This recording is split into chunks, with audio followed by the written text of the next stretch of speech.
Hi, this is drdavidkingboison. So I want to take you through this presentation, and this is about a business proposal for prospective investors to invest into this business. And it's about stone, marble, and granite project. This is an industry that is now receiving some sort of momentum in Ghana. We are not more into some of these projects, but we have some serious deposits in this country. And then if we can leverage on that, that is really going to help us. I'm a consultant to Stonemint Granite and Marble Limited, and I am to seek for prospective investors to just raise capital, keep this business ongoing. Now, we have deposits of granite stones somewhere in Otoase, and that is a 40 acreage. I mean, small scale, I mean, mining about 16.19 hectares of land, and that has been allotted to us. We have the license and everything from Minerals Commission, and this have an estimated reserve of 6.47 million cubic meters at Otoase near Nsawam, about 80 kilometers from Tema Port. And with such a project, there are other players who would have to come in. For instance, the GIPC, the Ghana Investment Promotion, the Council and the Free Zones Act, we play or work under this jurisdiction because of what we are doing.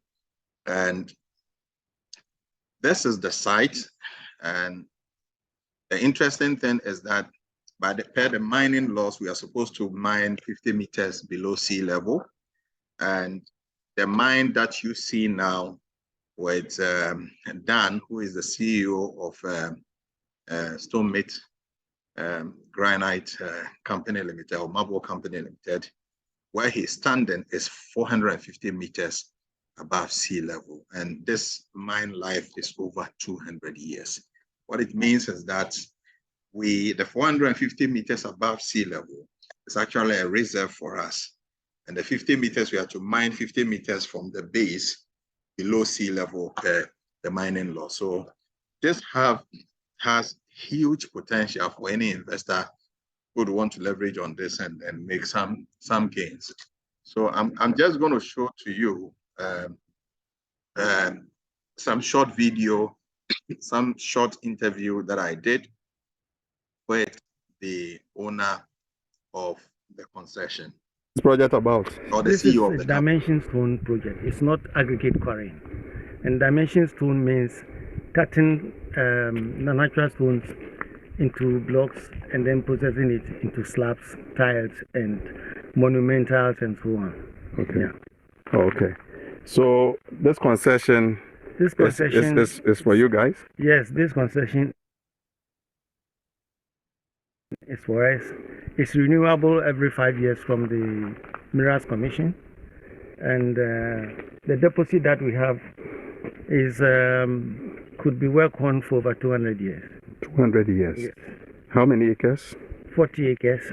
Work for 200 years? 40 acres, I'm explaining. 40 acres, we are already, let's say what you are seeing now is a reserve because we work it out from sea level below 50 meters. Below sea level? Yes. We can go down 50 meters below sea level. Oh, okay. And here is 450 meters above sea level. That's huge. Yes. Okay, huge. And then it's going to last for 200 years. Yes. So these were some of the questions that I'm the interviewer, and if you can recognize the voice. Now, the good thing about this whole project that we already have an off-taker who is in Italy, a Dealco for stones, being led by one guy who has been in the industry for a very long time. He's called Paolo, and they came with the equipment do the geological, test, just to see whether the stones that we have there, are fit for purpose. And what we have here, and I want to show you, is pink rose. That's how it looks like. And the agreement we have with the off-taker is to mine a minimum 650 cubic meters per month. And the dimensions are given, as you see here. And more importantly, the produce, what we are going to produce per the grade that is required, will be between $600 to $800 per cubic meter. And we are to deliver it at the port of Tema, FOB port of Tema. What it means is that the Paulo and his people are going to bring, or the purchaser is going to bring a stone master on the site, and they will certify the stones on the site. Our responsibility is to cut the raw blocks and then move them to the port for them to further transport it. So once it gets to the port, we are paid, and that's how the agreement looks like.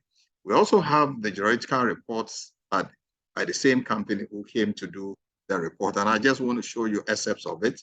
Now, the deposit valuation estimate acreage, as we said, is 40 acreage. In square meters, it is 161,840. Then the average thick of the rock mass is 50 meters, and the average volume thickness of the rock mass is 8,092,000. And the price of the unmined rock mass, and per the UN standard, is $50 per cubic meter, the one that has been unmined. So when you multiply that 8 million, for instance, 8 million times the 50, you are getting almost 404, 0.600 million dollars. That is the deposit we have, in the ground that is unmined. And that is very, very important. So once it's not mined, a cubic meter is $50. Now, so when we multiply that by the thickness of the rock, the volume of 8,092,000, that gives us 404.600 million. That is what is unmined. Now, remember that Paulo is giving us 600, or a Dilco is giving us 600, the purchaser is giving us 600 minimum per cubic meter. And that is, huge. It could be more, but let's say that is the minimum. So that if you are multiplying the average volume of the rock mass, which is the 8,092,000 times the 600 Paulo is giving us, all things being equal, then you are talking in the region of some 4 billion or almost getting to $5 billion. There. And understand that we are only dealing with the average mine of 50 meters below sea level from the base. But what we are having is a reserve of 450 meters above sea level. And that is very, very significant. And whoever wants to veer into this is going to help that person. So for the investment requirement, we are looking at either an investment ratio, profit sharing ratio, in terms of equity, 80-20, 70-30, or 60-40. Okay, whatever the investor we will negotiate on how much the investor, how much constitute the 80%, how much constitute the 70%, how much constitute the 60%. If you want to come into it through debt, and what we are saying is that provide the equipment plus the working capital, and that will put together, we are going to pay 15% per annum. This can also be negotiated. And also you are given a 5 years haulage contract to haul all the block that will be cut from the site to the port. And that is also going to bring some fresh cash to you. And that goes with those who would want to give the debt out, just as to protect them in terms of security. So they will be seeing money right from the time we start the mining. You are not waiting for the end of the year before you get your principal and your interest paid to you. But then you'll be seeing some money, and that is some sort of security we are providing for those who would want to bring about debt. Any other arrangement that you want to come with your terms, and it's agreed. There are some people who think that they trade in this stone or marble. What they want to do is to bring their machines, come and cut for us, and then once they cut, we sell it to them. That is also understandable. You can bring in your own machines, set up with your own labor, and then cut the blocks for us, and then we will sell to you at an agreed price. That is also acceptable. So whichever model you want us to run, it's open for discussion, but we're saying that for equity, we are looking at 80-20, 70-30, and then 60-40, whichever one works, for you. And it's important to know that this business is very lucrative. And if I take you back, we've done some maths here for you to see that what we are talking about, the unmined, block that we have down there is amounting to $404.6 million. And then when you juxtapose this with what the off-taker is requesting us to, is suggesting for us to use as the minimum price of at $600 per cubic meter, then you are talking about in the region of $4 or $5 billion. And that's huge. And that's what I want to bring into your attention. So now, to the extent that you are going to the cost with all the projections that we did, with the accounting that we did, it came out that, the cost of production is just 40%. So we are going to make 60% profit, given, the price of minus machinery, labor, and other things. All these things have been done, and then we can provide these feasibility studies we've done also for you. And then it's also important to note that government has a stake in it. For every stone that is extracted from the ground, government has 10% of it, and then we are also supposed to pay 6% royalties to government. And that is very, very important for us to know, 6% royalty. So in all, 16% to government. And then 100,000 will be provided for the farmers, for those whose farms we have acquired every year, so that we can share as a means of just helping them with their livelihood and other things. So that is also something that will be done. But I want to show you quickly, also for you to see that we have the mining license, and this mining license was given to us by the Minerals Commission. I just want us to have a look at it so that we are sure within ourselves what actually we are looking at. Just a minute, I'm going to show the mining license from the Minerals Commission for us to see. So that's it. And you can see here, agreement is made. This was issued to us in 2019. And then this is the person that represented the government. And then the Stonemint here, as you can see. Then we went through all the requirements, and it was signed by the minister, then the minister. So we have up to 2024 before the license expires. We can renew it for another 5 years once there are vigorous activities. We demonstrate that we are doing this work on site. So that can be done. I just want you to see the other aspect of the license, okay? This is the Minister of Lands and Resources at a point in time who signed, and then in presence of, there's a name, Patrick something, that is the Chief Director of the Lands and Natural Minerals. So we have the license. There's no contestation, on that. So all these documentation are available. This is the plan of the land for Stonemint. There's the site plan. And all these things have gone through the Lands Commission, and everything is in order. And then this is the minister's signature. Just to let you know that we've gone through all these processes, okay? That is very, very important that we know.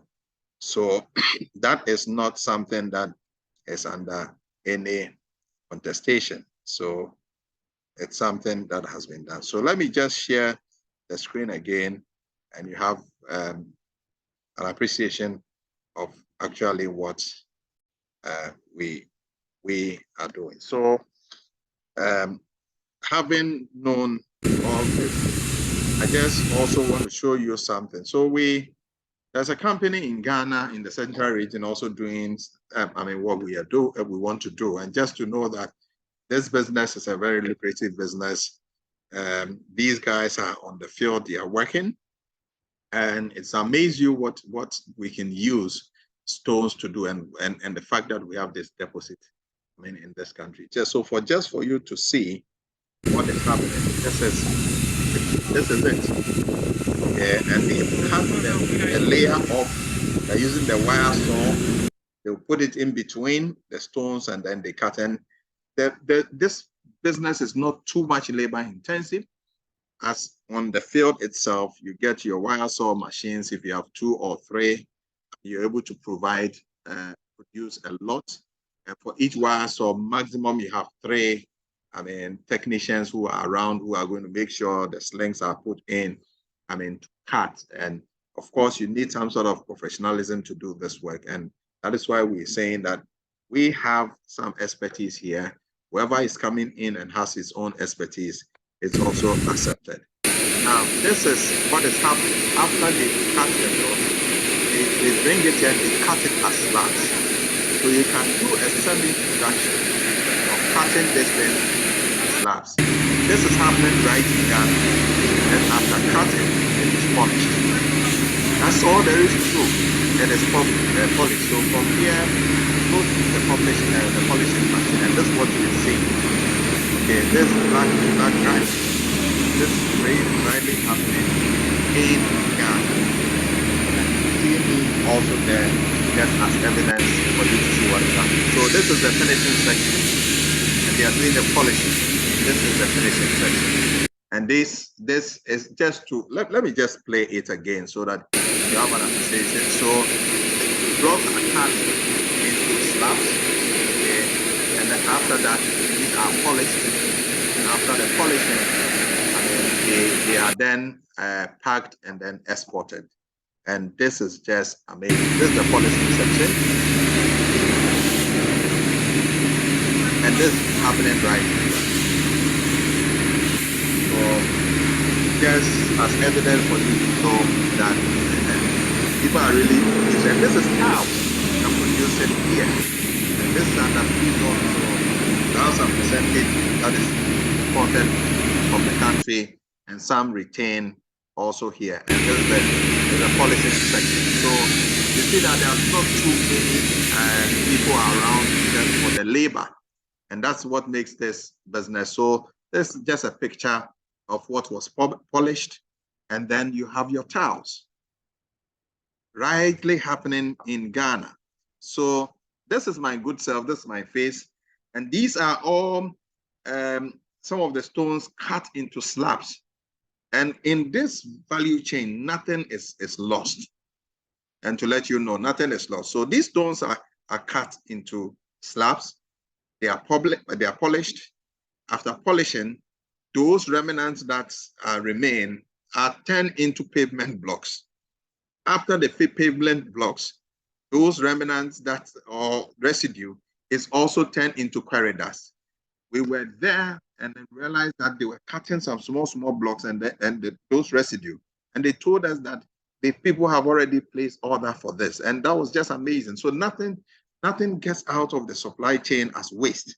And that makes this business very promising. So can you just imagine that this is the rough, the smooth one, polished one, and this is the rough one. And this is happening right in Ghana. So this is my good self. And these, if you see the background, that was what I showed to you, what we are doing. And this is the polishing machine, you saw it. And this is my good self. And these are some of the polish slabs that you see down there that actually these guys are going to export. So if you want to do all your end-to-end production here, we can give you the list of the machines and all that. If you have the machinery to do that and the labor, we can go in the form of agreement. We have off-takers who are willing, to pick it. If you have your own customers and you want to deal with them, we can combine and then make sure that we all win. We are flexible. And I want to thank you for your time, and may God bless you. Thank you so much for your time.